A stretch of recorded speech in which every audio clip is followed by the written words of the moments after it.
Tarik pas kenceng-kencengnya. Nah tujuannya ya kan kayak gitu. Ini kalau kamu mukul pelan, orang ketarik. Coba saya pegang, tarik pelan. Orang tarik ya. Coba kalau kamu kagetin. Nah, tujuannya kayak gitu. Berarti orang apa lagi? Fungsinya buang. Hah? Buang. Kalau kita lagi berantem, misalnya ada kamu buang ya kan? Kalau lagi berantem sama kamu, sini dah. Berantem ya kan?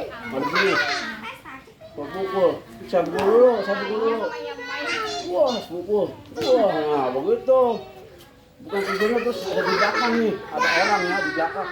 Wow. Tujuannya. Ya. Misalnya lagi begini nih. Ada orang di belakang. Ini mukul, ces. Jadi kalau kita gini kena atuk,